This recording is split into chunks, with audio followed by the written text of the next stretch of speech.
여러분, 혹시 지금도 배우자와 돈 때문에 갈등을 겪고 계신가요?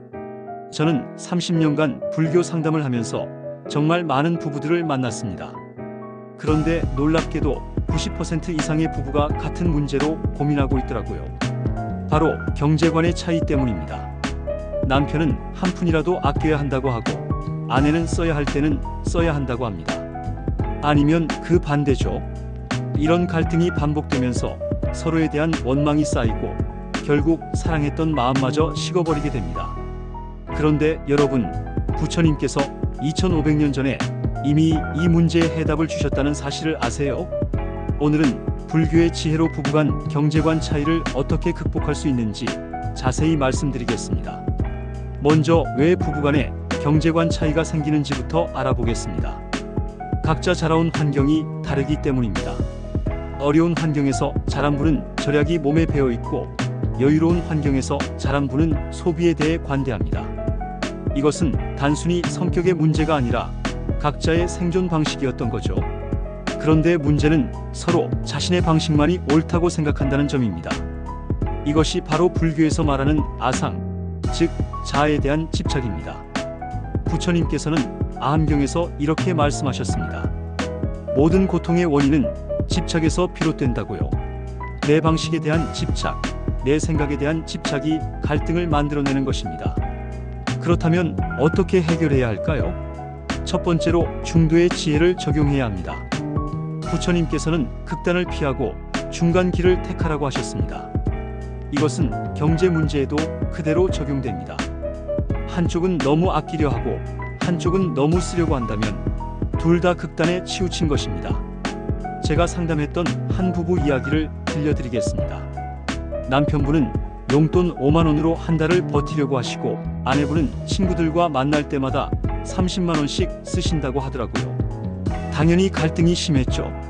그런데 중도의 원리를 적용해서 남편분은 용돈을 15만 원으로 늘리고 아내분은 한 번 만날 때 15만 원 이내로 줄이기로 하셨습니다.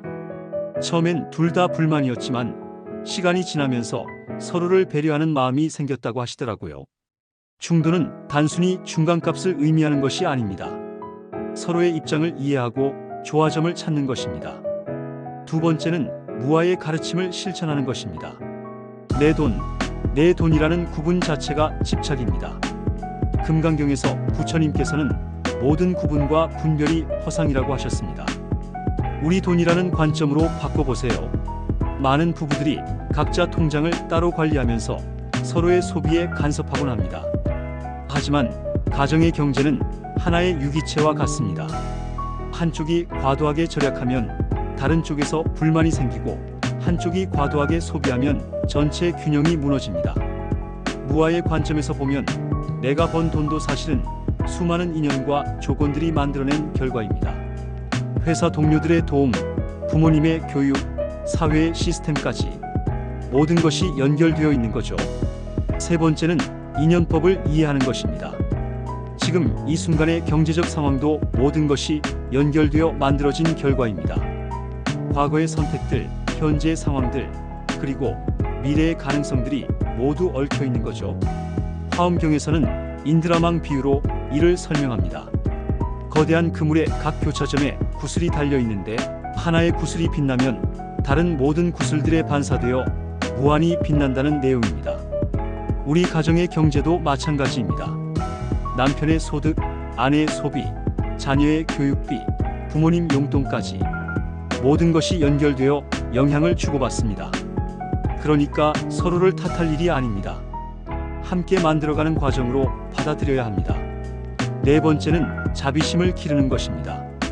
배우자의 경제관이 다른 이유를 이해하려고 노력해보세요. 절약을 고집하는 분에게는 분명 과거에 어려운 경험이 있을 겁니다. 소비를 선호하는 분에게는 나름의 가치관과 철학이 있을 거고요.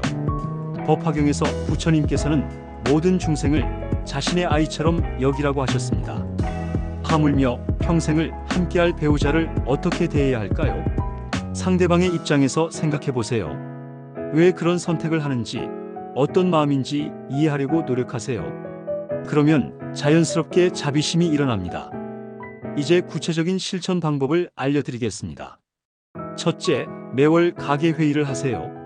하지만 서로를 비난하는 자리가 아니라 함께 계획을 세우는 자리로 만드세요. 이때 부처님의 가르침을 적용해 보세요. 중도의 관점에서 절약과 소비의 균형점을 찾고, 무아의 관점에서 우리 가정 전체를 생각하고, 인연법의 관점에서 모든 지출이 서로 연결되어 있음을 인식하세요. 둘째, 함께 기도하고 명상하는 시간을 가지세요. 돈에 대한 욕심과 집착을 내려놓는 연습을 하는 거죠. 관음경을 함께 읽거나 간단한 호흡 명상을 해보세요. 마음이 평온해지면 서로에 대한 이해도 깊어집니다. 셋째, 보시의 실천을 함께 해보세요. 어려운 이웃을 도우면서 돈의 진정한 의미를 깨닫게 됩니다. 돈은 쌓아두는 것이 아니라 순환시키는 것이라는 걸 알게 되죠. 넷째, 감사의 마음을 키우세요.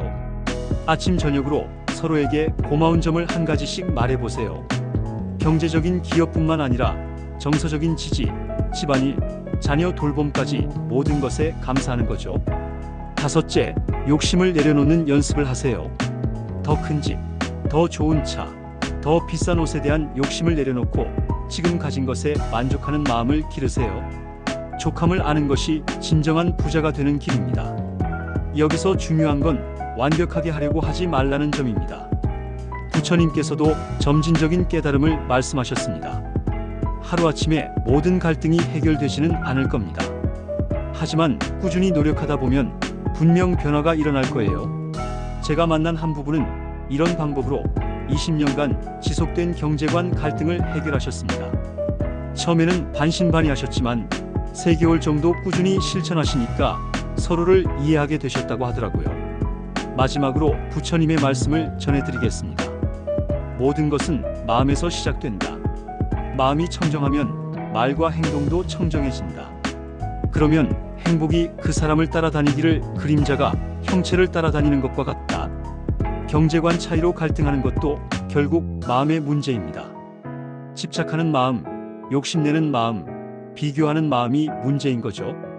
이 마음들을 내려놓고 자비와 지혜로 가득 찬 마음으로 바꾸면 모든 갈등이 해결됩니다. 부부는 전생의 인연으로 만난 소중한 동반자입니다. 돈 때문에 그 인연을 해치지 마세요. 오히려 돈을 통해 서로를 더 깊이 이해하고 사랑하는 기회로 만드세요. 여러분의 가정에 평화와 행복이 가득하기를 부처님께 간절히 기원합니다.